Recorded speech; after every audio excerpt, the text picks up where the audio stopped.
नमस्कार. आजचा सवालमध्ये तुमचं मनपूर्वक स्वागत. आज आपण चर्चा करणार आहोत आजच्या सगळ्यात महत्त्वाच्या विषयावर, पंतप्रधान मनमोहन सिंग यांची पत्रकार परिषद. ही पत्रकार परिषद निराशाजनक होती असं विरोधी पक्षांचं म्हणणं आहे, तशी टीका भाजपने केली आहे. माझा आजचा प्रश्न तोच आहे, पंतप्रधान मनमोहन सिंग यांची पत्रकार परिषद निराशाजनक होती का? काय साधलं पत्रकार परिषदेतून? पंतप्रधानांनी आपण पुढच्या वेळेला म्हणजे लोकसभा निवडणुकीनंतर पंतप्रधान होणार नाही हे जाहीर केलं. राहुल गांधी सक्षम आहे असं म्हटलं, आपल्या धोरणांचं त्यांनी समर्थन केलं, नरेंद्र मोदींवर हल्ला चढवला.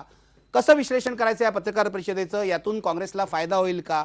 हा माझा आजचा सगळ्यात महत्त्वाचा प्रश्न आहे.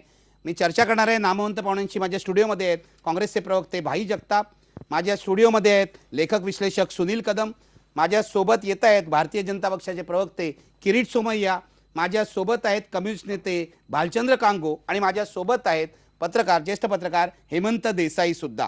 मी सुरुवात करतोय भालचंद्र कांगो तुमच्यापासून. तुम्ही पत्रकार परिषद ऐकली असणार, त्यातले महत्त्वाचे मुद्दे जे आहेत त्यांचं विश्लेषण तुम्ही कसं कराल? सर्वात पहिल्यांदा मला असं वाटतं की मनमोहन सिंगांचा हा निरोप समारंभ होता पत्रकार परिषदेपेक्षाही, आणि त्यामुळे त्यांनी स्पष्टपणे सांगितलं की पुढच्या निवडणुकीमध्ये मी काही पंतप्रधान नसेन. त्याचबरोबर ते पंतप्रधान जरी असले तरी काँग्रेस पक्षाचे नेते असल्यामुळे स्वतःच्या पक्षाची राजकीय बाजू मजबूत करण्यासाठी एकीकडे त्यांनी राहुल गांधी सक्षम आहे असं सर्टिफिकेट देणं त्यांच्या गरजेचं होतं म्हणून ते दिलं, आणि दुसरीकडे प्रमुख विरोधी पक्षाचा दावेदार म्हणून नरेंद्र मोदी यांच्या कमजोरीवर हल्ला केला, आणि ते योग्य होतं असं मला वाटतं त्यांच्या राजकीय दृष्टिकोनातून. पण माझ्या दृष्टीने सर्वात खटकणारा जो भाग होता आणि निराशाजनक भाग जो होता तो म्हणजे पंतप्रधान हे एक अर्थतज्ञ आहेत, या देशाचे 10 वर्ष पंतप्रधान राहिलेले आहेत, आणि अशा वेळेस देशासमोर असलेले जे महत्त्वाचे प्रश्न आहेत म्हणजे रोजगार असेल, रोजगार निर्मिती असेल, महागाई असेल, या देशातलं दारिद्र्य आणि इतर प्रश्न असतील, या संदर्भात मात्र त्यांनी लावलेला सूर निराशाजनक होता. तो आशावादी सूर त्यांनी शेवटी आणण्याचा प्रयत्न केला तरी तो नव्हता. आणि सर्वात खटकणारी गोष्ट म्हणजे त्यांनी स्वतःच्या उपलब्धी संबंधात अणुकरार ही माझी सर्वात मोठी उपलब्धी असं सांगितलं. हे काय, ही उपलब्धी कशासाठी म्हणायची? पहिली गोष्ट अशी की अणुकरार होऊन आता 5 वर्ष होऊन गेली, किती वीज निर्मिती त्याच्यामुळे भर पडली याचा काही खुलासा आपल्याला मिळालेला नाही. आणि दुसरं, अणुकराराच्या निमित्ताने जो अविश्वास ठराव आला होता त्यावेळेस ह्या देशाच्या लोकशाहीचा जो तमाशा सर्व जगाने बघितला की भाजपच्या खासदारांनी लोकसभेमध्ये पैसे उधळले, आणि आज 5 वर्ष जरी झाली तरी हे पैसे कोणी दिले, कोणी उधळले, कसे आणले ह्याचा तपास लागलेला नाही, ह्याचा कोणाला शिक्षा झालेली नाही. याची जबाबदारी पंतप्रधानांवर नाही का? कारण का लोकशाही मजबूत करायची असेल आणि लोकशाही जर निर्भय ठेवायची असेल तर हा पैशाचा व्यवहार जो झालेला आहे त्याची जबाबदारी कोणावर आहे? आणि अशा लांछनास्पद गोष्टीच्या निमित्ताने त्यांना जर अभिमान वाटत असेल तर मला वाटतं देशाला चिंतेत घालणारी गोष्ट आहे. कारण अत्यंत प्रामाणिक, सचोटीचे म्हणून मनमोहन सिंगांची ख्याती आहे, तसे ते आहेत, परंतु ॲडमिनिस्ट्रेटर आणि पॉलिटिकल नेते म्हणून मात्र दिशा द्यायला आणि लोकांना त्याप्रमाणे प्रोत्साहन द्यायला मला असं वाटतं ते कमी पडलेले आहेत. आणि ह्याची कबुली देणारा, या सगळ्या गोष्टीची कबुली देणारा ही पत्रकार परिषद होती. आणि म्हणूनच त्यांनी सांगितलं की आजचा मीडिया, आजचे लोक मला जरी घाईघाईने जज करतील तरी इतिहास मात्र मला न्याय देईल असं त्यांनी अपेक्षा व्यक्त केलेली आहे. मला फक्त जाता जाता एवढंच सांगावंसं वाटतं की इतिहास नेहमी जेते लिहित असतात, आणि म्हणून 2014च्या निवडणुकीमध्ये युपीए म्हणजे काँग्रेस जिंकेल हा त्यांचा जो आशावाद आहे तो मला वाटतं साहसवादच आहे. आणि देशामधलं जे 2014चं चित्र आहे त्याच्यामध्ये जणू काही राहुल गांधी आणि नरेंद्र मोदी यांच्यामध्येच लोकांना चॉईस करायचा आहे असा जो समज करून घेत आहेत तो मला वाटतं निश्चितच लोकांना मान्य होणार नाही. कारण का देशामध्ये राहुल गांधी आणि नरेंद्र मोदी शिवायही सक्षम व्यक्ती, सक्षम पक्ष आहेत याचं भान पंतप्रधानांनी विशेषतः दिल्लीमध्ये आप पार्टीचा उल्लेख केला त्या निमित्ताने करायला पाहिजे होतं असं मला वाटतं. आणि त्या दृष्टीने ही पत्रकार परिषद म्हणजे निरोप समारंभ आणि जनतेच्या दृष्टीने निराशाजनक होती असं स्पष्टपणे मला नमूद करावं असं वाटतं. भाई भालचंद्र कांगोनी सविस्तरपणे म्हटलंय. पहिली गोष्ट म्हणजे त्यांनी मुद्दा हा केलाय की हा निरोप समारंभ होता पंतप्रधानांचा आणि यात काहीच नवीन नव्हतं असं त्यांचं म्हणणं आहे. उत्तर द्या. मला वाटतं की त्यांनी फार सविस्तर सांगितले, तर मला सविस्तर उत्तर दिलं. तुम्हाला तेवढाच वेळ देतो ना, उत्तर द्या. असं आहे की भालचंद्र कांगोंकडनं ही अपेक्षाच नाही की त्यांनी जेव्हा पंतप्रधान म्हणाले की माझा सर्वात अचिव्हमेंट न्यू दिला आहे, त्यांच्याकडनं ती अपेक्षा नव्हतीच. म्हणजे त्यांनी हे असंच बोलावं असे ते अपेक्षा होती. परंतु मला असं वाटतं की एखाद्या पंतप्रधानाने पत्रकार परिषद घेणं हे काय 65 वर्षात कधी झालंच नाही असं काय समजण्याचं कारण नाही. बरं, त्यांनी त्या सगळ्या पत्रकार परिषदेमध्ये पत्रकारांनी विचारलेल्या प्रश्नांना उत्तरं दिलेली आहेत. पत्रकारांनी जेव्हा असं विचारलं की राहुल गांधींबद्दल, तुमच्या पंतप्रधानांच्या कॅन्डिडेटबद्दल तुमचं काम, त्यांनी आपलं मत सांगितलं. म्हणजे त्यांना प्रमोट वगैरे वगैरे हे जे काही शब्दप्रयोग करतात आहेत तो त्यांना तो शोभतो. मला त्याच्याबद्दल काय बोलायचं नाही. परंतु मला ह्या ठिकाणी नक्कीच सांगावंसं वाटेल, आपण जर एकंदरीत पत्रकार परिषद जर पाहिली तर या व्यक्तीने, या देशाच्या पंतप्रधानाने अगदी याच्या म्हणजे केरळाचे ते आमचे हे असतील, तिथले जे फिशरमन असतील, अगदी मोदी असतील, केजरीवाल असतील, देशातल्या सगळ्या परिस्थितीचा संपूर्ण आढावा त्यांनी ते आपल्या तुमचं असं म्हणणं आहे, परिपूर्ण होती पत्रकार परिपूर्ण होती आणि दिलखुलास उत्तर दिलं. त्या व्यक्तीने दिलखुलास उत्तर दिली. आता तुम्हाला पंतप्रधान दिलखुलास बोलू शकतात तेवढं बोलले. असं आहे की आता तुम्हाला अपेक्षित असलेली उत्तरं मिळाली नाही की मग ते निगेटिव्ह असं ते नाही, चालत अपेक्षितचा प्रश्न नाही, पण पंतप्रधान तुम्हाला असं म्हणजे मी दिलखुलास सगळं बोलत नाहीत. नाही, दिलखुलास बोलले ते. त्यांनी अगदीच सांगायचं झालं तर त्यांनी ज्या वेळेला हा प्रश्न उपस्थित केला की तुम्ही स्वतःला कुठे रेट करता, त्यावेळेला त्यांनी असं सांगितलं, इतिहास त्याची नोंद घेईल. मी त्याची स्पेक्युलेशन करणं किंवा विरोधकांनी त्याची स्पेक्युलेशन नाही, करून पण काय हे कांगोरचं जे म्हणणं आहे की निरोप समारंभ होता आणि त्यांनी जवळजवळ म्हणजे आपण आता जाणार हे त्यांनी जाहीर करून टाकलं. निवडणुकीनंतर मी असणार नाही पंतप्रधान असं त्यांनी जाहीर केलं. आपल्या माहिती करता सांगतो किंवा आपल्याला हे माहित आहे, टाइम अँड अगेन त्यांनी हे सांगितलेलं आहे की नेक्स्ट ह्याला मी बरोबर आहे, पण आज जाहीर केलं त्यांनी. नाही, याच्या अगोदरही बोललेले आहेत पण ते. आज एक पत्रकार नाही, नाही, परिषद नाही, बोलवून नाही, त्यांनी याच्या जाहीर केलं. अगोदर सुद्धा त्यांनी अनेक वेळेला ह्या गोष्टीचा उल्लेख केलेला आहे. म्हणजे हे काय, हा काय नवीन मुद्दा काहीतरी आता हे पण केला तुम्हाला असं असं वाटतं ही नाही. परिपूर्ण पत्रकार परिषद होती? अतिशय परिपूर्ण, सगळ्या मुद्द्यांचा आढावा घेत, सगळ्या देशातल्या सगळ्या, मग आमची परदेश नीती असेल, आमच्या शेजाऱ्या राष्ट्राबरोबर आमचे असलेले संबंध असतील किंवा आमच्या मच्छीमारांचे प्रश्न असतील, आमच्या याचे प्रश्न असतील रोजगाराचे, यांना जे त्यांनी रोजगार कबूल केलं की रोजगार वाढवण्यात आपण कमी पडलो आहोत. पडलो, महागाई रोखण्यात आपण कमी पडलो आहोत, हे त्यांनी कबूल केलं. त्यांनी कबूल करताना त्यांनी सगळी परिस्थिती सुद्धा त्याचं विश्लेषण केलं.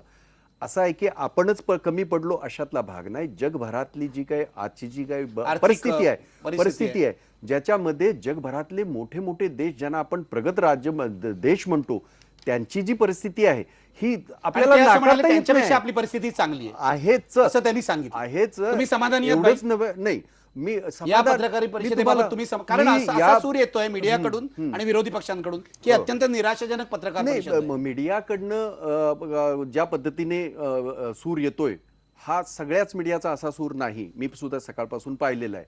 अनेक लोकांनी, राजकीय लोकांकडनं जो काही सूर येतोय तो अनेक, केजरीवालने सांगितलं की ते हे आहे, बाकीच्या लोकांनी सांगितलं, हेही सुद्धा म्हणत आहेत की त्यांच्या बाकीच्या गोष्टीबरोबर त्या एक न्यू डीलवर त्यांचं जे काय म्हणणं आहे जे पूर्वीपासून होतं, म्हणजे कांगोंचं आणि डाव्यांचं, त्याचं ते हे करतात, रिफ्लेक्शन येते त्यांच्या बोलण्यामध्ये. पण ओव्हरऑल एक हे सोडलं, बीजेपी जर सोडलं तर कुणीही असं सांगितलेलं नाही किंवा असं म्हणालेलं नाही. आता हे जे निरोप समारंभ म्हणतात आहेत त्यांना फक्त एका गोष्टीची आठवण करून देतो, जे त्यांनी वारंवार सांगितलं पत्रकारांनी जेव्हा विचारलं तेव्हा, की अजून 5 महिने आहेतच माझे, म्हणजे मला अधिकचे सक्षम निर्णय घेण्यासाठी कोल्युशन चालवत असताना त्याच्या मर्यादा ओळखून तर ते मला करता येईल असं त्यांनी. तुम्हाला असं वाटतं की काँग्रेसच्या दृष्टीने अनुकूल पत्रकार परिषद होती? हेमंत देसाई आहेत आपल्यासोबत, मी येतो सुनील कदम तुमच्याकडे. हेमंत देसाई, एक पत्रकार म्हणून अनेक पत्रकार परिषदा पंतप्रधानांच्या तुम्ही बघितलेल्या आहेत, आजच्या पत्रकार परिषदेचं कसं विश्लेषण कराल? मला असं वाटतं की संगीताच्या भाषेत जर बोलायचं झालं तर ही युपीए सरकारची त्यापेक्षा पंतप्रधानांची म्हणजे भैरवी होती असं म्हणता येईल.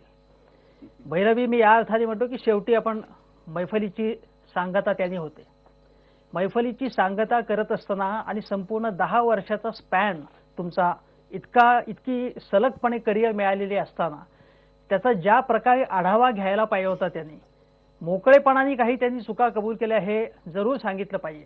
अतिशय डिग्निफाईड पद्धतीने ते बोलले, नेहमीच बोलतात, अतिशय सुसंस्कृत पद्धतीने बोलतात, याची सराहनाच करायला पाहिजे. परंतु त्या पलीकडे जर बघितलं तर आज देशामधले एकूण मूड काय आहे, लोकांची परिस्थिती काय आहे, याच्याबद्दल जी एक संवेदना संपूर्ण पत्रकार परिषदेमध्ये प्रकट व्हायला पाहिजे होती ती प्रकट झाली नाही असं मला बिलकुल वाटत नाही, झालेली नाही ती. महत्त्वाची गोष्ट म्हणजे त्यांनी आपली सगळ्यात जास्त जी कर्तृत्व जे सांगितलं ते अणु करार हे सांगितलं. त्याच्यानंतर त्यांनी असं सांगितलं की पाकिस्तानमध्ये मला पाकिस्तानचे संबंध सुधारायला तिकडे दौरा करायला मला आवडेल. याबाबत ते जेवढे आग्रही आहेत तेवढे देशांतर्गत परिस्थितीबद्दल तेवढे आग्रही आहेत असं वाटलं नाही. दुसरी गोष्ट म्हणजे त्यांनी सगळ्या ज्या UPA सरकारच्या वर जी टीका होती त्यामधनं निसटण्याचा प्रयत्न केला, जी त्यांची मूलभूत वृत्ती आहे. म्हणजे सतत असं म्हटलं जातं की ते मोठे अर्थशास्त्री आहेत, अर्थशास्त्रामध्ये त्यांचं नाव आहे, पण राजकारण सुद्धा ते अतिशय कुशलपणे करतात. म्हणजे आपल्या अंगाला काही लावून घ्यायचं नाही ही त्यांची मूळ वृत्ती आहे. आता याच्यामध्ये त्यांनी सांगितलं की कोळसा घोटाळा आणि 2Gचा त्यांनी उल्लेख केला आणि त्यांनी असं सांगितलं की या दोन्ही बाबतीत ट्रान्सपरंट पद्धतीने पॉलिसीज असाव्यात असं माझं म्हणणं होतं. या पॉलिसीज तशा प्रकारच्या अंमलात आल्या नाहीत. अगोदरची तुम्ही जर प्रेस कॉन्फरन्स आठवत असेल तर तेव्हा राजाबद्दल त्यांना प्रश्न विचारले होते आणि त्यावेळी राजांच्या विरुद्ध कारवाई होत होती. त्यावेळी त्यांनी असं सांगितलं की मी राजांना असं सांगितलं होतं की अमुक अमुक गोष्ट करा, पण ती गोष्टी झाल्यानंतर त्यांनी हस्तक्षेप केला का, तर हस्तक्षेप केला नाही. हे सिद्ध झालेले हे अनेक घटनांमध्ये त्यानंतरच्या कोळसा घोटाळा आणि 2G मध्ये त्यांचा परफॉर्मन्स, त्यांचा एक राजकीय ज्या प्रकारचा निर्धार पाहिजे होता, ज्या प्रकारची कारवाई करणं आवश्यक होतं ती त्यांनी कारवाई केली नाही. आणि त्याच्यानंतर पुढे CBIच्या प्रकरणामध्ये 2 मंत्र्यांना राजीनामा सुद्धा द्यायला लागला. एक रेल्वे मंत्री होते आणि दुसरे आपले कायदा मंत्री सुद्धा होते. म्हणजे याच्याबाबत त्यांनी ज्या प्रकारे वर्तन केले त्याला क्षमा करता येणार देसाई, नाही. म्हणजे तुम्हाला असं म्हणायचंय की पंतप्रधान जबाबदारी टाळतायत असं म्हणायचंय का तुम्हाला? पंतप्रधानांनी जबाबदारी टाळतायत. आणि आणखीन एक गोष्ट, आता या संपूर्ण पत्रकार परिषदेत त्यांनी मोदींचा जो उल्लेख केला, अतिशय आक्रमकपणे ते बोलले. जे राहुल गांधी बोलत नाहीत, मोदींचं नाव घेऊन बोलत नाहीत, ते पंतप्रधान बोलले ही चांगली गोष्ट आहे. पण त्यांनी असं जे सांगितलं की मोदींनी अहमदाबादमध्ये जे काही चाललेलं होतं, गुजरातमध्ये चाललं होतं, त्यावेळी नेतृत्व किंवा ज्या प्रकारचा त्यांचा कंट्रोल पाहिजे होता तो नव्हता. पण याचा खुलासा गव्हर्नन्स म्हणजे काय करायला पाहिजे होतं त्यांनी, या प्रकारचा खुलासा अधिक जर त्यांनी सविस्तर केला असता की कसा त्यांचा राजधर्म पाळला नाही. सर्वसामान्य माणूस जे म्हणतो त्याच्या पलीकडे जाऊन त्यांनी एक पंतप्रधान म्हणून त्याच्या संबंधी काही जजमेंट्स पास करायला पाहिजे, काहीतरी ऑब्झर्वेशन. देसाई, एक मिनिट, आपण सुनील कदम या चर्चेत आणूया. मी येतो भाई तुमच्याकडे. सुनील कदम, देसाईंचं सुद्धा समाधान झाले नाही या पत्रकार परिषदेमुळे, तुमचं काय विश्लेषण आहे? To begin with, doctor Manmohan Singh प्रामाणिक वगैरे आहेत हे सगळेच मानतात, परंतु मला त्याच्या पलीकडे जाऊन म्हणायचं आहे. डॉक्टर मनमोहन सिंग अत्यंत असर्टिव्ह आहेत आणि नेमकं असर्टिव्ह नाहीत हे आपण म्हणजे पसरवलं जातं. He is very assertive, he is very open आणि सगळ्यात म्हणजे सॉफ्ट स्पोकन जरी असले तरी ते नेमकं जे काही बोलायचं असतं ते बोलत असतात. तुम्ही पत्रकार परिषद जरी म्हणजे आजच्या पत्रकार परिषदेवर थोडंसं बोललं तर ही वॉज व्हेरी कॅन्डिड. इतके कॅन्डिडेट होते की त्यांनी म्हणजे त्यांचे ॲडमिशन जर पाहिले की त्यांच्या अपयशाबद्दल त्यांनी ॲडमिशन्स व्यक्त केलं की येस ते आमचं अपयश होतं, यशाबद्दलही ते बोलले. परंतु मला पुढं त्यांची जी इमेज तयार झाली आहे ना की काही लोकांमध्ये तिथं ते मौनी बाबा किंवा पहिल्यांदा बोलले किंवा त्यांनी मौन सुटलं वगैरे या ज्या गोष्टी आहेत, हे जे काही त्यांची इमेज तयार केली आहे आणि याला जबाबदार मला काँग्रेसलाच धरायचंय. काँग्रेस तुम्हाला जबाबदार धरतायत? हा, काँग्रेसलाच धरायचंय. काँग्रेसने अत्यंत हुशार माणसाला, अत्यंत असर्टिव्ह अशा माणसाला, अत्यंत असर्टिव्ह शब्द वापरतायत याचा अर्थ आग्रही असा होतो. हा, आग्रही. मग हा त्यांचा आग्रहीपणा जो आहे तो सगळी ही भ्रष्टाचाराची प्रकरणं आली तेव्हा कुठे गेला? अगदी होता ना. प्रत्येक ठिकाणी तुम्ही म्हणजे कोळसाच्या बाबतीत आणि याच्या स्पेक्ट्रमच्या बाबतीमध्ये त्यांनी ही वॉज असर्टिव्ह की ऑप्शन झालं पाहिजे, पॉलिसी चेंज. मंत्र्यांनी भलतंच काहीतरी जाऊन केलं ना. एक्झॅक्टली. आणि ते त्यांनी coalition government, see he is the पहिले पंतप्रधान आहेत की ज्यांनी 10 वर्ष कोएलिशन गव्हर्नमेंट चालवलं आणि त्याचं क्रेडिट काँग्रेसवाले आणि त्या काँग्रेस कल्चरनुसार सोनिया गांधी आणि राहुल गांधींना देतील. परंतु त्यांनी डॉक्टर मनमोहन सिंग असं म्हणणं आहे पंतप्रधानांना अडचणीत आलेला काँग्रेसवालेच जास्त जबाबदार आहे. मला असं आहे की म्हणजे एक बरं आहे की निदान वस्तुस्थिती समोर येते. म्हणजे आता देसाई जे म्हणतात आहेत ते अनेक वेळा ते असंच बोललेलेच आहेत, म्हणजे कसं नरोवा कंजुरोवा बोलायचं आणि एका साईडला वजन टाकायचं, अशी त्यांची ती नेहमीची पद्धत आहे. म्हणजे पण त्यांना तो अधिकार आहे पत्रकार म्हणून. मी कुठं नाही म्हणालो, मी त्यांचा अधिकार थोडी काढून घेतोय, पण माझा अधिकार ते कसे काढतील नाही, किंवा बोला ना तुम्ही. माझा त्यांनी अधिकाराच्या काँग्रेस- बाबतीमध्ये ते त्यांनी कसे काँग्रेसला बोलतील? कोंडीत पकडलं. नाही, अजिबात नाही. त्याचं कारण असं, आतापर्यंत आपण लक्षात ठेवा, UPA 1 हेच देसाई UPA 1 खूप छान झालं हे सगळं म्हणताना इथंच माझ्याबरोबर गाताना मी बघितलेलं आहे, कारण ते होतं तुमचं छान. असं म्हणणं देसाईंनी टोपी नाही, फिरवली नाही, नाही, ते हेमंत त्या देसाई बाहेर नेहमीप्रमाणे. म्हणतात तुम्ही टोपी फिरवली आहे. त्यांना उत्तर हेमंत द्या, हा, नंतर ते त्यांना उत्तर देतील. देतील. तुम्ही पूर्ण परंतु करा. नाही देसाईच नव्हे, काही अनेक पत्रकारांनी असं आहे की याच्यामध्ये कदम जे म्हणतात आहेत, आम्ही कधीही असं सांगितलं नाही, आम्ही आमच्या सरकारचा चेहरा हा डॉक्टर मनमोहन सिंगच आहेत हे वारंवार नाही, सांगितलेलं आहे. अपयश- नाही, एक मिनिट. अपयश आलं की ते आता डॉक्टर मनमोहन मी तुम्हाला सिंगांचं माझं- आणि यश नाही, असेल तर ते सोनिया नाही, गांधींचं. असं कधीच म्हणजे, झालं नाही.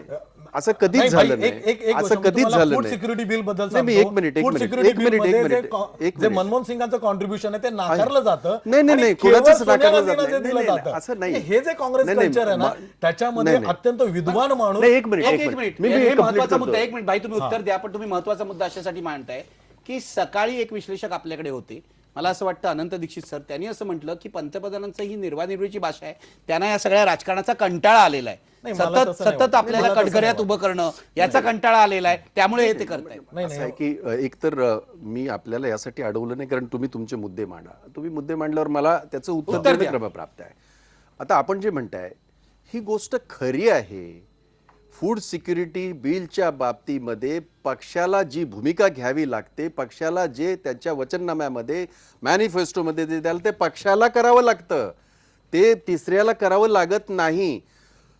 पंतप्रधान हे देशाच्या सरकारचे प्रमुख आहेत आणि प्रमुख म्हणून त्यांना काम करत असताना आमच्या सरकारचा चेहरा मोरा हा डॉक्टर मनमोहन सिंगच आहेत हे वारंवार सोनिया गांधींनी सांगितले, राहुल गांधींनी सांगितलं, परंतु आम्ही ते सगळ्यांनी सोनिया सांगितलं. गांधींच्या आदेशाने तुम्ही- होतं असं नाही, म्हटलं एक मिनिट, जातं. एक मिनिट तुम्ही आता हा, तुम्हाला जे sorry, म्हणायचं sorry. तुम्ही म्हणा. हा. आता कसं आहे, तुम्ही म्हणणार तुम्हाला म्हणावंच लागेल, पण ही वस्तुस्थिती नाही. आज मी यांच्या बाबतीमध्ये बोलत असताना म्हणजे देसाईंचं मुद्दाम नाव घेतलं, त्याचं कारण असं, हे चांगलं पण असं, हे चांगलं पण असं, असं जे आहे, मला एक सांगा की आता ज्या ज्या मुद्द्यांच्या बाबतीमध्ये पंतप्रधान बोलले, एक तर त्यांना विचारलेल्या प्रश्नांची ती सगळी उत्तरं होती. ज्या कोलचं आता हे म्हणत आहेत त्यांनी नाकारावं की ते पंतप्रधान असे म्हणाले नाहीत. आपण जे म्हणताय कोलिशन गव्हर्नमेंटच्या काही ज्या मजबुरी आहेत, ज्या देशभर जगभर चाललेल्या आहेत, कोलिशन गव्हर्नमेंट हे फक्त भारतात आहे हे समजण्याचं कारण नाही. कोलिशन गव्हर्नमेंटमध्ये ज्या काय हे आहेत मर्यादा, त्या मर्यादेच्या मुळे काही गोष्टी होत्या. पंतप्रधानांनी निसटण्याचा प्रयत्न नाही, केला नाही, नाही. अजिबात नाही. त्यांनी देसाई जे सांगितलं, म्हणतायत. त्यांनी जाहीररित्या सांगितलं, त्यांनी जाहीर हे त्यांचंच वाक्य आहे की कोलिशन गव्हर्नमेंटचे जे काही लिमिटेशन्स आहेत त्याच्यामुळे काही गोष्टी करता. याच प्रश्नाचं उत्तर देताना केलंय. कोलगेटच्या बाबतीमध्ये बोलताना पंतप्रधान बोलले. दुसरं महत्वाचं, त्यांचं पुढचं वाक्य जास्त महत्वाचं होतं. देसाईंसारखी जी अनेक माणसं जे अशा पद्धतीने बोलतात त्यांना उत्तर आहे ते, आणि सगळ्या जनतेला सुद्धा एक प्रकारचा जनतेने दाखवलेला विश्वास आहे तो. कोलगेट असेल किंवा त्याच्या अगोदरची जी प्रकरणाच्या 2G असेल, याच्या पार्श्वभूमीवर आम्ही 2009ला लढलो आणि आमच्या 211 जागा आल्या. फॉर युअर 2G आणि हे Yes. 2009 No, no, no, नव्हतं. नाही, नाही, नाही. नाही, नाही, देसाई, एक मिनिट. 2G आणि बरं, त्याला दुसरं उत्तर जे आहे द्यायला द्या. कोलगेट कोलगेट हे त्याच्या UPA अगोदर- 2च्या काळात आलेलं आहे भाई. नाही, काही नाही. पंतप्रधानांनी आज ऐकून- मोठी चूक केलेली आहे ते असं म्हणाले. ऐकून तर आमच्यावर घ्या. आरोप झाले, आम्ही निवडणुका लढल्या. ऐकून तर आरोप घ्या. नंतर झालेले. नाही नाही, आरोप तेव्हा झाले, त्याचं हे जे झाले त्याची जी कोर्टात कमिटी झाली, कोर्टात झालं, ही प्रक्रिया नंतर झाली. परंतु आरोप त्याच वेळेला झाले होते. आणि नुसते आरोप झाले ते सोडा, म्हणजे पत्रकार करतात आहेत, त्यांचं कामच आहे ते, आणि त्यांनी करावं आणि त्यांनी ते फैलावर धरावंच, काही चिंता नाही. परंतु याचाच पूर्ण हे बभरा किंवा त्याचा पूर्ण प्रोपगंडा बीजेपीने त्यांच्या त्या ह्याच्यात तो विरोधी अभियानात पक्ष तो केला. करणारच करायलाच पाहिजे. मी म्हणतो करायलाच पाहिजे. मी कुठं म्हणतो, मी काय माझा काय आक्षेप आहे देसाईने का? उत्तर देऊ द्या. माझं फक्त म्हणणं असं आहे की त्या पार्श्वभूमीवर या देशाच्या जनतेला जेव्हा जे लाखो कोट्यावधीचं जे सांगितलं जात होतं, फक्त एकच वाक्य, कोलगेट हा असा विषय आहे जो घडला नाही, त्याची आकडेवारी आली. म्हणजे फक्त 4 खाणींचं हे झालं, त्याच्यावर जे काय हे झालं, लबाडीने खाणी म्हणजे दिल्या घेतल्या. अशा याच्यावर हे जे काय बाहेर झालं, आलेलं आहे. लबाडीने खाणी दिल्या गेल्या. पण त्याचं बाकीच्या ज्यांचा खाणीचं खाण सगळं थांबलं. व्यवसायाशी काही संबंध नाही त्यांना खाडी अच्छा, दिल्या आणि गेल्या. त्या सगळ्या हे जे आपण म्हणताय हे सगळं कोर्टात आहेच, त्याचा कोर्टात जे काय निकाल लागणार आहे. हो लागेलच ना, आणि तो सगळ्यांना मान्यच करावा लागणार आहे. आपण देसाईंना म्हणजे उत्तर विचारूया. त्याची- देसाई, त्याची हेमंत गोष्ट अशी देसाई, होत नाही. आज जे पंतप्रधानांनी एक वादग्रस्त विधान केलं, म्हणजे सकाळी आम्ही यावर चर्चा आहेच. केली, पण वादग्रस्त विधान केलं की हे जे घडलं 2G किंवा कोलगेट हे UPA 1च्या काळात घडलंय आणि त्यानंतर आम्ही निवडणुका जिंकलोय, त्यामुळे लोकांनी उत्तर दिलंय. हे पंतप्रधानांचं विधान वस्तुस्थितीला धरू नये का? नाही, हे साफ चुकीचं आहे. 2009 नंतरच याच्या अधिक गोष्टी याच्या बाहेर यायला लागल्या. अधिक आणि विशेषतः दोन्ही विषय आपल्याला झाले, लक्षात काहीतरी असेल काय? की नाही काय 2G स्कॅम हे अगोदर. 2009च्या पूर्वी नव्हतं. 2009 नंतर आलं. भाई, एक 2009 नंतर आलं. फक्त- 2009 फक्त नंतर एकच आलं. सांगतो 2009 2G नंतर scam कोलगेट हा आलं. स्वर्गीय महाजनाच्या वेळेपासून होता. हे फक्त दुरुस्तीला सांगतो. आता त्या बाकी बोला. आधारे आता नाही. तुम्ही ते भिडवलंय तिथे नाही, नेऊन. भिडवलं नाही. ते- तुम्ही तेव्हाच भाजपला झालं. देऊन आयला टेकवलंय. कमाल. भाई, तुम्ही भाजपला देऊन टेकवलंय. स्पेक्ट्रम तेव्हाच विकला पण गेला बाहेर सगळ्यात आला, पहिला. घोटाळा बाहेर आला, सुप्रीम अहो, कोर्टात गेला, असं हा आहे. 2009 नंतर नाही, गेलेला आहे. असं आहे. मी म्हंटल त्यातली प्रक्रिया पुढे झाली. ठीक आहे. परंतु हे तुम्ही सगळे भाजपला scam- देऊन टेकवलंय नाही, नाही, माहिती आहे. टेकवलं नाही. यानाही सांगतोय. ठीक आहे, ठीक आहे. हेमंत देसाई, उत्तर द्या. मला आता पूर्ण करून द्याल का जरा हो भाई? नक्की. सॉरी. माझ्याबद्दल जे व्यक्तिगत त्यांनी काही कॉमेंट्स केले अरे नाही, असतील ते मी काही बाजूला ठेवतो. त्याला काही मी एवढं महत्व देत नाही. ठीक आहे, तुमचं ते मत असेल, ठीक आहे, मी असं काही म्हणत नाही. मी माझं मत परंतु मांडलं. मांडा ना तुम्ही, अवश्य मांडा, माझं काही म्हणणं नाही त्याच्यावर. तुम्ही मांडा. 1995-97 पर्यंत टेकवायचं असेल आणि भारतीय जनता पक्ष आणि काँग्रेस यांची पुन्हा एक कोंबड्याच्या झुंजी लावून देतात, तशा प्रकारच्या आपण झुंजी गेले काही दिवस बघतोय. प्रश्न असा आहे की एक पॉलिटिकल एक्झिक्युटिव्ह म्हणून पंतप्रधानांनी योग्य कामगिरी केली का? तर कामगिरी केली नाही. हे आपल्याला कॅगच्या याच्यावरनं PSCचा अहवाल काय जो असेल त्यावेळी ज्या काही चर्चा झाल्या त्यावरनं, अनेक न्यूजपेपर रिपोर्ट्सवरनं आपल्याला हे दिसतं की पंतप्रधान याच्यावरती डिफेन्सिव्हवरती आहेत. पंतप्रधान ऑफेन्सिव्हवरती नाही आहेत. पंतप्रधानांनी या चुका झाल्यात हे मान्य केलेलं आहे, हे आपण लक्षात घ्या. CBIच्या कार्यक्रमामध्ये सुद्धा बोलताना त्यांनी याचा उल्लेख केला होता आणि त्या चुका झाल्याचं अप्रत्यक्षपणे मान्य केलं होतं. तेव्हा आता या चुकाच झाल्या नाही असं कोण म्हणण्याचं म्हणालं? कारण आहे. आता या चुका दुरुस्त कशा करता येतील हा खरा प्रश्न आहे. दुसरी गोष्ट म्हणजे सगळ्यात महत्वाचं म्हणजे पत्रकार परिषदेमध्ये त्यांनी महागाई फारशी नाही असं आतापर्यंत जे म्हटलं जात होतं हे नाकारलं जात होतं. महागाई 100 दिवसामध्ये महागाई कमी करू असं म्हटलं जात होतं. त्याच्यानंतर पंतप्रधानांनी असं सांगितलं की चलनवाढ काही प्रमाणामध्ये होत असते, तेही कबूल आहे, पण एकाच वेळी चलनवाढ होतीये आणि त्याच वेळी जर फिस्कल डेफिसिट आणि करंट अकाउंट डेफिसिट दोन्ही होत असेल तर तो देश जो आहे तो संकटात जातो. आणि आपण जर आंतरराष्ट्रीय ज्या काही सगळ्या पतसंस्था आहेत, मानांकन संस्था, गोल्डमन असेल, सॅक्स असेल किंवा फिच असेल किंवा स्टँडर्ड अँड पुअर असेल, या सगळ्यांनी आपल्याला इशारा दिलेला आहे की हे संपूर्ण गंभीरपणे आव्हान पेललं पाहिजे चलनवाढीचं. आणि याच्यामध्ये जो सामान्य जन जो भरडला जातोय, आपण लक्षात घ्या की नोव्हेंबर महिन्यामध्ये फूड इन्फ्लेशन जे आहे ते 20% आणि भाज्यांची भाववाढ जी आहे ती 80% भाववाढ केवळ नोव्हेंबर महिन्यामध्ये झालेली गेल्या. आणि गेल्या 5 वर्षामध्ये दरवर्षी 10% चलनवाढ होतीये, म्हणजे 50% भाववाढ गेल्या 5 वर्षात झाली. आणि ही भाववाढ रोखण्यासाठी सरकारने जे काही प्रयत्न करायला पाहिजे होते ते केले नाहीत. आणि म्हणून घाईघाईने आता APMCच्या याच्यामधनं भाज्या आणि काही वस्तू बाजूला काढण्याचा प्रयत्न होतोय. तो इतकी उशिरा आलेली जाग आहे. महागाईचं जे महत्वाचं आव्हान होतं ते पेलण्यामध्ये सरकारला साफ अपयश आले, हे मनमोहन सिंगांनी कबूल केले. आणि दुसरी गोष्ट म्हणजे रोजगार वाढ झाली नाही. आर्थिक विकास जर वाढला 9% झाला, ठीक आहे, चांगली गोष्ट आहे, पण त्या प्रमाणात रोजगार वाढ काय झाली नाही. याचं उत्तर तुमच्याकडे आहे का? याचं उत्तर एकच तुमच्याकडे उदाहरण देईन नाहीये. मी तुम्हाला, म्हणजे भ्रष्टाचाराला आम्ही एकच मिनिटामध्ये फक्त चेक करा ते. एक मिनिट भाई, आपण ब्रेक घेऊया. हेमंत देसाई, तुम्ही पूर्ण मी करा. त्याचं ब्रेक उत्तर घेऊया, देईन. मग चर्चा पुढे चालू ठेवूया. मी फक्त पूर्ण करा हेमंत देसाई. येस पूर्ण करा प्लीज. हे बघा, रोजगार वाढीमध्ये अपयश आले हे कबूल करायला पाहिजे. याचं कारण काय की आपलं इंडस्ट्रियल प्रोडक्शन त्या प्रमाणामध्ये वाढलं नाही.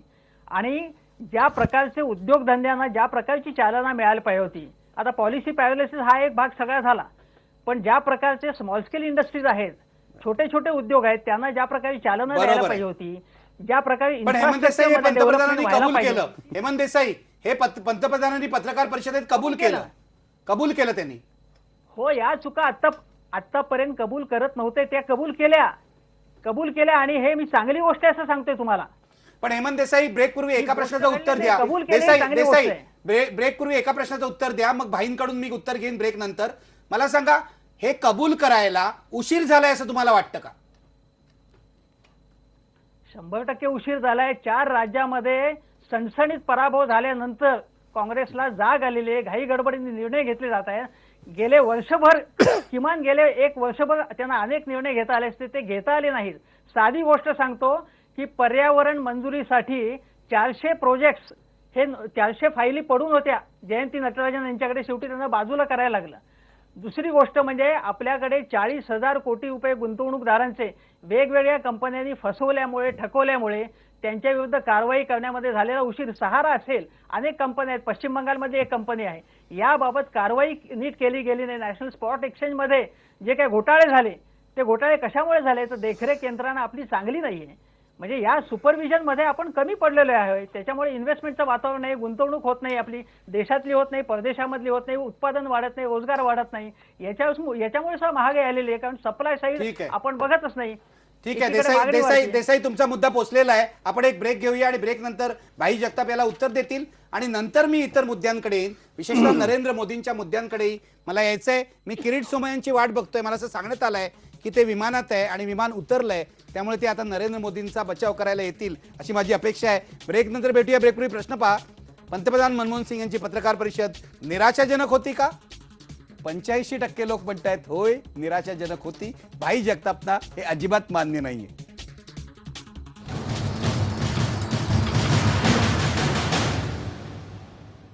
मी चर्चेला सुरुवात करतोय. आता माझ्यासोबत किरीट सोमय्या आहेत. ते नुकतेच विमानातून उतरले आहेत, पण आपल्या चर्चेमध्ये सामील होत आहेत. किरीट सोमय्या, मला तुम्हाला एक प्रश्न विचारायचा आहे की आज मोदींवर जी टीका केली, मोदी हे देशाच्यासाठी विघातक आहे, डिझास्टरच आहेत असं म्हणाले पंतप्रधान. काय म्हणाल? या मुद्द्याची आम्ही आतापर्यंत चर्चा केली नव्हती. आम्ही भ्रष्टाचाराच्या मुद्द्याची चर्चा केली होती आणि आपल्या बहुसंख्य पाहुण्यांचं भाई जगतापांचं सोडून भालचंद्र कांगो आणि हेमंत देसाई यांचं म्हणणं होतं की भ्रष्टाचाराच्या मुद्द्यावर पंतप्रधान बॅकफुटवर आहे म्हणून. तो मुद्दा संपलेला आहे, त्यावर तुम्ही नंतर बोला पाहिजे तर. पण आधी मोदींवर जी टीका केली त्याबाबत तुमचं काय म्हणणं आहे? एक तर निखिल, मी सुरुवातीलाच क्षमा मागतो. 7:45ला येणारं विमान एवढं उशीर. ठीक आहे, ठीक आहे सोमय्या, काहीच नाही, तुम्ही आलात हेच आमच्या दृष्टीने महत्त्वाचं आहे. पंतप्रधानाचं पण तसंच झालेलं आहे. त्यांना झालेला पश्चात्तापाला खूप उशीर झालेला आहे.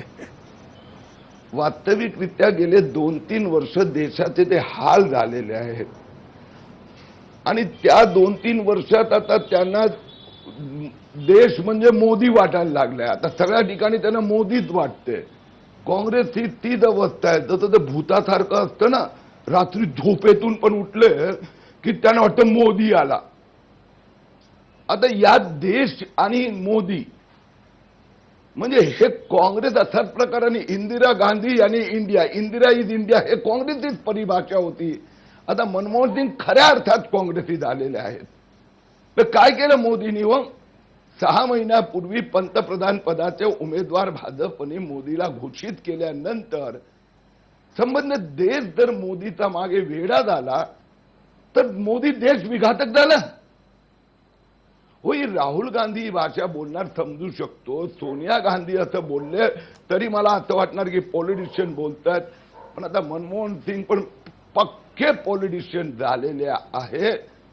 आणि दुसरी गोष्ट, मोदीची भीती कशी आहे की त्यांना जे जे विशेषण त्या संबंधी वापरता येणार. करा ना चर्चा तुम्ही, माझी काही हरकत नाही आहे की भारतीय जनता पक्षाची ही नीती बरोबर नाही. मग भ्रष्टाचार असो की एज्युकेशन असो की ॲटॉमिक एनर्जी असो की विदेश नीती असो, त्याच्यावर बोलावं. पंतप्रधान मनमोहन सिंग सारखा व्यक्ती आता भाषेत बोलतोय म्हणजे आता हे काँग्रेसचे अंतिम पंतप्रधान आहे हे सिद्ध होत भाई आहे. उत्तर द्या. काँग्रेसचे अंतिम पंतप्रधान आहेत असं म्हणतात ते. किरीट सोमय्यांना फक्त एकाच गोष्टीचं भान करून देऊ इच्छितो की आपण देशाच्या पंतप्रधानांबद्दल बोलतोय, त्यामुळे आपण जे पण भाई ते काँग्रेसचे नेते म्हणून बोलतायत ना. बर, जेव्हा वाजपेयी सुद्धा बोलतात त्यावेळेला आम्ही फार आदराने बोलतो, अरे तुरेच्या भाषेत बोलत नाही. मी आपलं सांगायचा प्रयत्न केला, तुमची भाषा तुम्ही सुधारावी असं मला वाटतं, नाही सुधारली तरी तुम्हाला ती लकलाप हो. असं आहे की ह्यांचं काय झालं माहिती आहे, ह्यांचा शेवटचा जो हे आहे त्याला आपण हुकुम का पत्ता, तो मोदी आहे. बरं, पंतप्रधानांनी स्वतःहून मोदीच्या बद्दल बोलले नाहीत, त्यांना विचारल्या गेलेल्या प्रश्नाची परत उत्तर देताना त्यांनी सांगितलंय, आणि त्यांनी ते म्हणत असताना त्यांनी रेफरन्स दिले.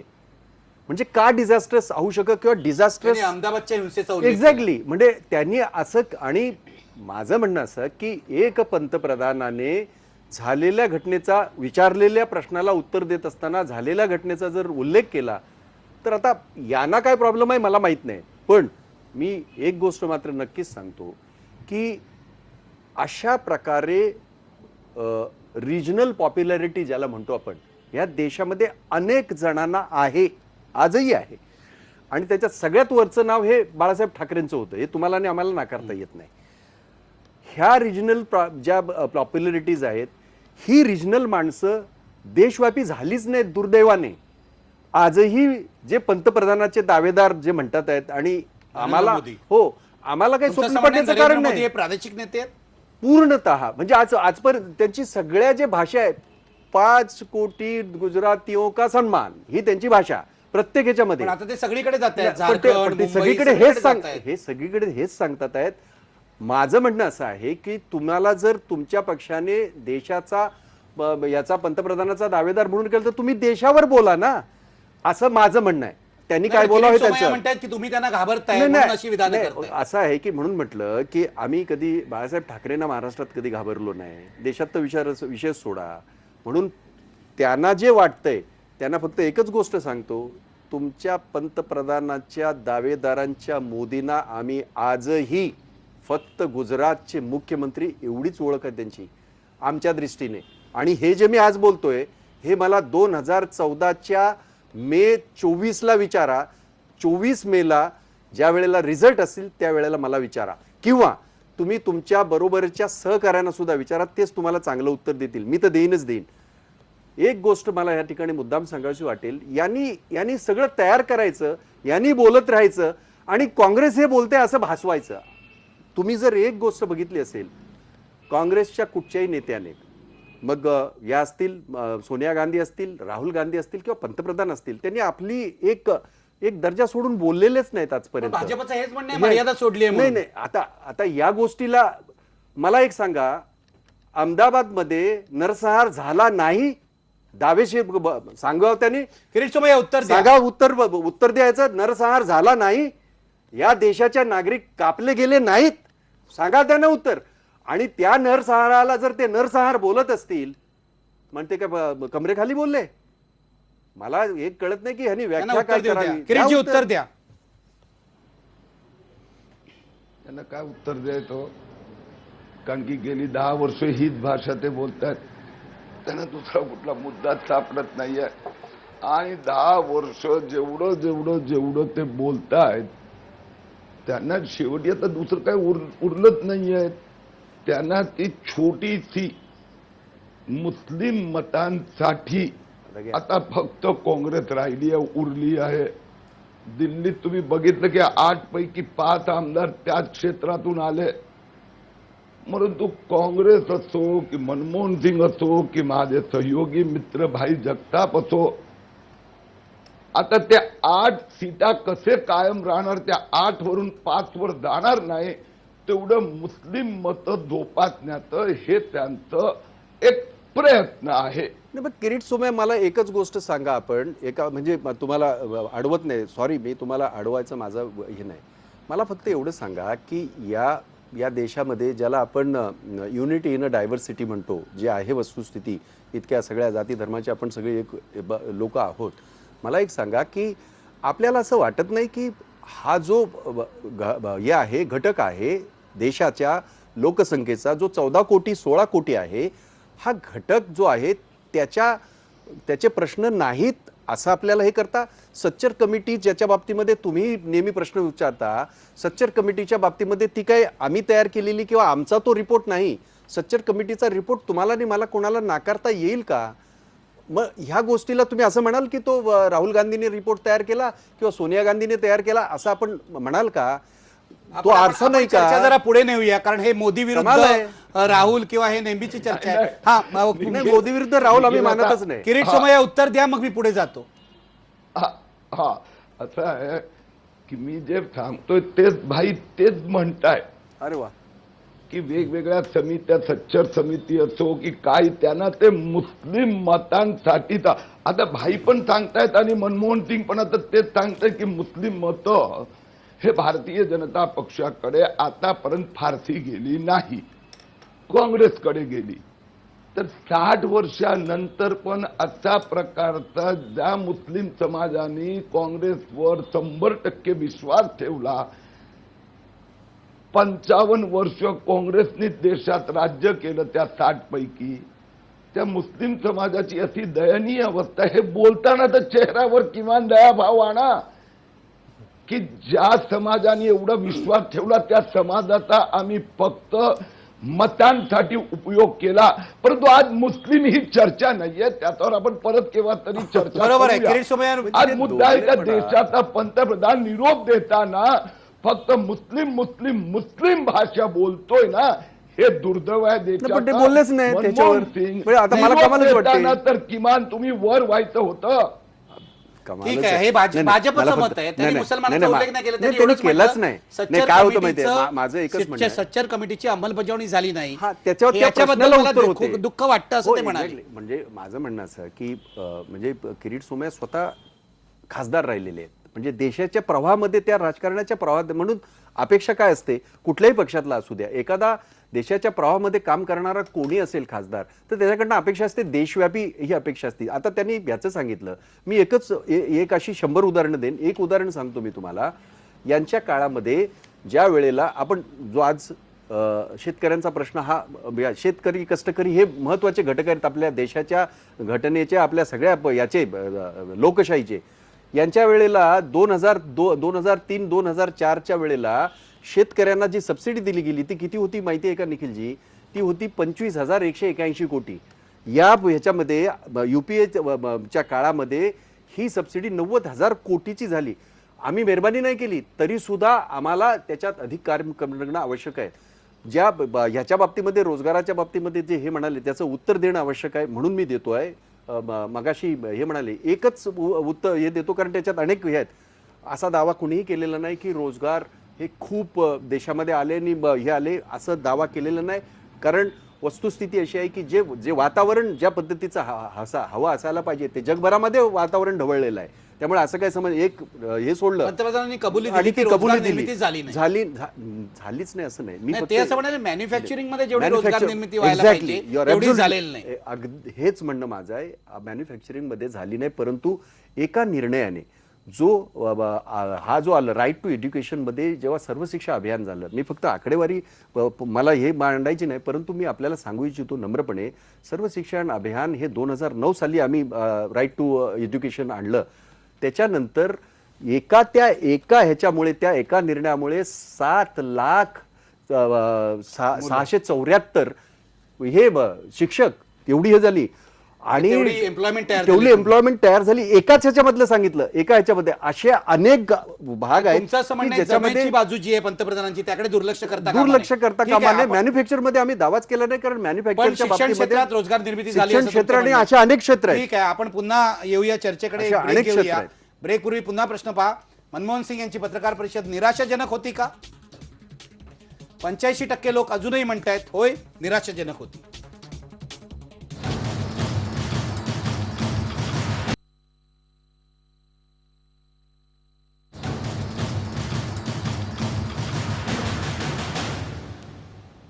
आपण चर्चेला पुन्हा सुरुवात करणार आहोत. सुनील कदम, मला तुमच्याकडे यायचं आहे. हे नरेंद्र मोदींचा मुद्दा बाजूला ठेवूया, पण जो भ्रष्टाचाराचा मुद्दा होता, म्हणजे अनेकांचं असं म्हणणं आहे की पंतप्रधानांनी त्याविषयी काही ठोस बोलणं आवश्यक होतं, ते नवीन काहीच बोलले नाही. तुमचं काय म्हणणं आहे? मला करप्शनवर एक हे म्हणायचं आहे की डॉक्टर मनमोहन सिंगांना म्हणजे नेहरूंपासून करप्शन हे नेहरूंपासून आहे. नेहरूंबद्दल आणखी एक तुम्हाला माहिती सांगतो की कॅग ह्या संस्थेला नेहरूंनी विरोध केला होता आणि डिबेट्समध्ये डॉक्टर बाबासाहेब आंबेडकरांना त्यांनी विरोध केला होता. कॅगचं म्हणजे इन्सिस्टन्स हे डॉक्टर आंबेडकरांनी केलं होतं, त्यावेळेला त्याला विरोध केला होता. त्यावेळेला डॉक्टर आंबेडकरांनी हेही म्हटलं होतं की there is nexus between industry and politicians आणि हे नेक्सस तोडलं पाहिजे आणि याला जबाबदार नेहरू आहेत हे त्यांनी म्हटलं होतं. नेहरूंच्या काळामध्ये त्यांचे डिफेन्स मिनिस्टर आणि याच्यामध्ये भ्रष्टाचार झाला होता. नेहरूंपासून वाजपेयींपर्यंत भ्रष्टाचार झाला. ज्यांनी भ्रष्टाचार केला त्यांना विरोध झाला, त्यांना राजीनामा द्यावा लागला. पंतप्रधान त्यावेळेचे जे होते त्यांच्यावर कधी ब्लेम आला नाही किंवा त्यांना कधी दोष दिला मग आत्ताच गेला का नाही. आला? मला तेच म्हणायचंय, वाजपेयींच्या काळामध्ये पण तेच झालं. फर्नांडिस त्यांना राजीनामा द्यावा लागला, चौकशी केली, चौकशी नव्हता पुन्हा त्यांना पंतप्रधान म्हणून केलं. पंतप्रधानांनी त्यांना त्याच्याशी पुन्हा वाजपेयींचा मंत्रिमंडळात काहीच घेतलं. संबंध नव्हता. वाजपेयींचा काहीच संबंध नाही कोणाचा, म्हणजे तसा मनमोहन सिंगांचाही संबंध नाही. अतिशय स्वच्छ मनमोहन सिंग चारित्र्य त्या खात्याचे असून मंत्री सुद्धा- होते ना. नाही त्याच्यामध्ये खात्याचे सुद्धा- मंत्री होते नाही, मनमोहन सिंग. त्यामध्ये सुद्धा मनमोहन सिंगांनी त्यांचं जे काय आहे ते क्लिअर केलेलं आहे. परंतु मनमोहन सिंगांना ज्या प्रकारे करप्शनमध्ये हे केलं जातं आणि त्याचं जे काही निराकरण केलं पाहिजे ते काँग्रेस व्यवस्थित करत नाही. यालाही काँग्रेस जबाबदार आणि आहे. मला असं म्हणायचंय की काँग्रेस नेहमी सोनिया गांधी किंवा गांधी फॅमिली च्या भोवती फिरत असताना डॉक्टर मनमोहन सिंगांसारखे पंतप्रधान, इतका सचोटीचा माणूस, परंतु त्यांना कुठेही ठीक आहे भाई, उत्तर defend द्या. करत तुम्हीच नाही. अडचणीत आणलंय मनमोहन सिंगांना असं ते म्हणतात काँग्रेस. Definitely. मला एक कळत नाही की UPA 1च्या कामावर, UPA 1च्या यशस्वी त्या कारकिर्दीवर आम्ही दुसरी जिंकलो हे आम्ही सांगितलं. आणि ही UPA 1चं जेव्हा आम्ही म्हणतो तेव्हा मनमोहन सिंग हे भाई, पण captainच इलेक्शन आहे. जिंकणं नाही, नाही, एक हे मिनिट. काय नाही, आपण आहे ना, स्वच्छ आहे असल्याचं हे नाही ना. नाही. मग मोदीला कामाचं तुम्ही- म्हटलं हा, मी. मोदीला कामाचं तुम्ही म्हटलं. सर्टिफिकेट द्याल मग. नाही, तीन नाही वेळा देता जिंकले येणार होते. नाही, हा. कारण ते जेव्हा कॅगचं म्हणतात ठीक आहे, ते तुम्ही पूर्ण करा. आपण तुम्ही पुढे जेव्हा जाऊया, कॅगचं वेळ म्हणता संपेल तेव्हा आपला. मोदींवर सुद्धा 1,00,000 कोटीचं जे हे झालं आहे, ते आहे, आहेच. म्हणजे कॅगचं हे काय कन्व्हिनियंटली यांनी घेऊच नाही. काय की त्यावेळेला त्या काळामध्ये त्यांनी घेतलेले निर्णय देशासाठी आणि अर्थात आपल्या याच्यासाठी सुद्धा आमच्या UPA 1 साठी सुद्धा त्याच्या आधारावर आम्ही दुसरी ही जिंकलो, ज्या वेळेला सगळेच म्हणत होते की काही होणार नाही. त्यामुळे मनमोहन सिंगांना देशाचे पंतप्रधान म्हणून त्यांनी केलेल्या कामाचं श्रेय हे देण्यात आलेलंच आहे आणि ते कर्तव्यच आहे जसं आमचं. म्हणे अन्याय झालेला नाही त्यांच्या. पण पक्षाचा जेव्हा काँग्रेस लढते किंवा काँग्रेस जेव्हा हे करते तेव्हा काँग्रेसच्या प्रमुख ह्या सोनिया गांधीच आहेत, ठीक राहुल गांधीच आहेत. म्हणजे त्यांचं पर्यायाने मला एक कळत नाही. आता जर समजा एखाद्या पक्षाचं जेव्हा तुम्ही म्हणत आहात त्यावेळेला आज जे समजा मोदीचं म्हटलं जात आहे ते पक्षाचे आता ते हे आहेत, नेते आहेत म्हणून त्यांना कॅन्डिडेट आहेत म्हणून आहे, बाकी काय असण्याचं कारण नाही. आणि म्हणून आपलं जो म्हणणं आहे ना की तोच दोष त्याचा- इतर पंतप्रधानांना कधीच मिळाला नाही, त्यांना ब्लेम केलं गेलं नाही. असं नाही. आता हे विरोधकांना त्यांचं असं सांगा. म्हणणं आहे, काँग्रेसने पंतप्रधानांना वाचवलं नाही आपलं. नाही ज्या प्रकारे प्रत्येक defend केलं वेळेला पाहिजे. ठामपणे उभे त्यांच्या राहिलेले. पाठीशी ठीक उभे आहे. राहिलेले आहेत. काँग्रेस पक्ष उभे राहिला आहे, सोनिया गांधी उभे राहिलेले आहेत. ठीक आमचा आहे. पक्ष भाई, पूर्ण आपण उभा पुढे राहिलेला आहे जाऊया. मला पंतप्रधानांच्या शेवटी पाठीशी. सर्व पाहुण्यांना विचारायचं आहे. कांगोंपासून सुरुवात करतो. भालचंद्र कांगो, एक अशी प्रतिक्रिया होती आज की पराभूत मनोवृत्तीने दिलेली ही पत्रकार परिषद आहे आणि आता यापुढे काँग्रेसने हे स्वीकारलेलं आहे की आपला पराभव होणार आहे आणि आपल्याला विरोधी पक्षात बसावं लागणार आहे. म्हणून पंतप्रधान सुद्धा म्हणतायत मला आता पुन्हा काही पंतप्रधान व्हायचं नाही, व्हायचं असेल तर राहुल गांधी होतील वगैरे वगैरे वगैरे. तुमचं काय मत आहे? नाही, मला असं वाटतं की थोडासा आक्रमकपणा त्या बाबतीत मला दिसला पंतप्रधानांकडे. नरेंद्र मोदींवरती खरं म्हणजे त्यांनी टीका करताना डिझास्टर असा शब्द वापरला तेव्हा त्यांनी दुसऱ्या मुद्द्यांवर भर द्यायला पाहिजे होता. त्याच्या आधीच्या मुद्द्यांवर पंतप्रधानांनी इन्क्लुझिव्ह पॉलिटिक्स, इकॉनॉमिक्स बद्दल म्हटलं होतं. म्हणजे देशातील गरिबांचे प्रश्न, देशामधल्या मायनॉरिटीजचे प्रश्न हे सगळे घेऊन आम्ही विकास करू इच्छितो आणि नरेंद्र मोदींचं ते मॉडेल नाही अशा पद्धतीने जर त्यांनी मांडणी केली असती तर मला वाटतं ते जास्त योग्य झालं असतं. नरेंद्र मोदी हे डिव्हिजिव्ह आहेत याबद्दल त्यांनी डिझास्टर शब्द बरोबर वापरला. एक साधं उदाहरण देऊ. आता किरीट सोमय्या असं म्हणत होते की Narendra Modi vote for India म्हणतायत. म्हणजे हा जो एक ज्याला म्हणतात ना की म्हणजे आम्हाला मत दिलं तर देशाला मत, आम्हाला मत दिलं तर ते राष्ट्रभक्तीला मत आणि इतर पक्षांना मत दिलं तर मात्र ती देशभक्ती नाही. It is not vote for India. हा जो एक स्वतःचा अहंभाव जो असतो तोच मुळात डिव्हिजिव्ह असतो आणि हाच आमचा संघांवर आणि बीजेपीच्या राजकारणावर ऑब्जेक्शन आहे. आणि म्हणून मनमोहन सिंगांनी ते एलॉबरेट करायला पाहिजे होतं असं मला वाटतं. पराभूत म्हणजे मनमोहन सिंग हे 4 राज्यांच्या पराभवानंतरही मुलाखत प्रेस कॉन्फरन्स घेत आहेत. त्यामुळे काँग्रेस बॅकफुटवरच आहे आणि बॅकफुटवरच काँग्रेसला राहावं लागणार आहे हे समजण्या इतके काही ते दुधखुळे नाहीत. गेल्या 15 अनेक वर्षापासून ते राजकारणात आहेत आणि म्हणून ही प्रतिमा सावरण्यासाठी आणि त्याचबरोबर देशाचं मॅन्टल इथून पुढे माझ्या हातात नसणार, हे राहुल गांधींच्या हातात येणार हे सांगण्यासाठी आणि एक नवीन आक्रमक या काँग्रेसमध्ये येण्याची जी लक्षणं आहेत त्याचं सुतोवाच करणारी अशी ही आणि एकीकडे दुसरीकडे आतापर्यंत मी केलेला कामाचा तुम्ही लेखाजोखा करा असा निरोप म्हणजे याला हेमंत देसाई भैरवी बरोबर. म्हणाली, असं एक भैरवी गाण्याचं असंही दुहेरी असं हे पत्रकार परिषद होती असं माझं मत आहे. किरीट सोमय्या, जाता जाता म्हणजे निरोपाची पत्रकार परिषद जर असेल तर तुम्हाला टोला मारलाय भाजपला आणि नरेंद्र मोदींना, तुम्हाला हे निवडणुकीत अडचणीचं ठरेल की तुमच्या फायद्याचं ठरेल?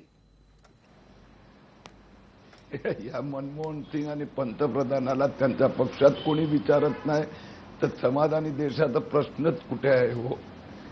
कारण की ते केव्हाही काँग्रेसचे नेते होऊ शकले नाही. सरकारमध्ये असताना पण त्यांना कधी राहुल गांधीकडे कधी सोनिया गांधीकडे पाहावं लागायचे. पण या देशाचे पंतप्रधानांनी निरोप घेताना महागाई, वंशवाद, नक्षलवाद, आतंकवाद या विषयावर बोलले असते तर, परंतु या विषयांची ज्यावेळी चर्चा होते त्यावेळी ते फक्त एकच सांगतात, आंतरराष्ट्रीय कारण, आंतरराष्ट्रीय स्थिती.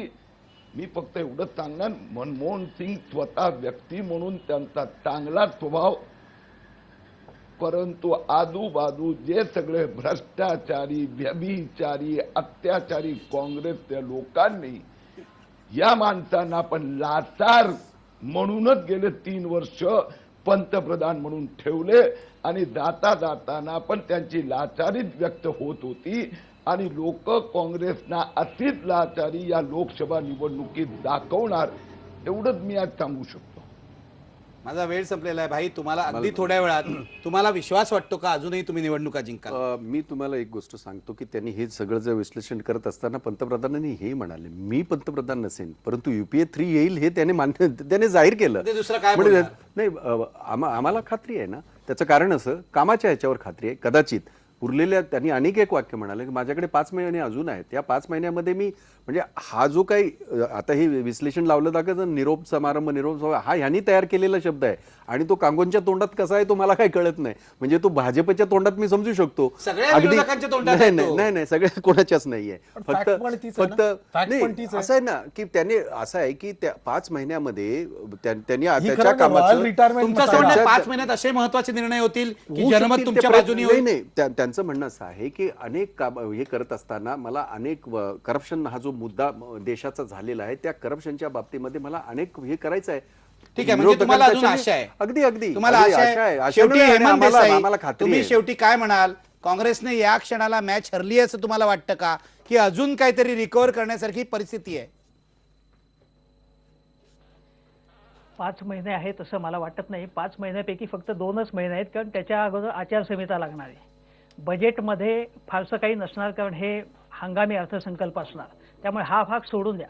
मला असं वाटतं की या प्रेस कॉन्फरन्सच्या निमित्ताने पंतप्रधानांनी देशापुढचे प्रश्न आणि त्यांची व्हिजन ज्या प्रकारे मांडायला पाहिजे होती, म्हणजे आत्तापर्यंत ज्या चुका झाल्या त्या होऊ नयेत. म्हणजे विशेषतः भ्रष्टाचाराच्या मुद्द्यावरती प्रशासकीय कोणकोणत्या पद्धतीचे आपण काही काही बदल घडवले पाहिजे. जे बदल घडवण्यामध्ये आपल्याला अपयश आलं त्याच्या संबंधी व्हिजन मांडली पाहिजे होती, जी चिदंबरम यांनी एका मोठ्या परिषदेमध्ये अलीकडेच मांडली.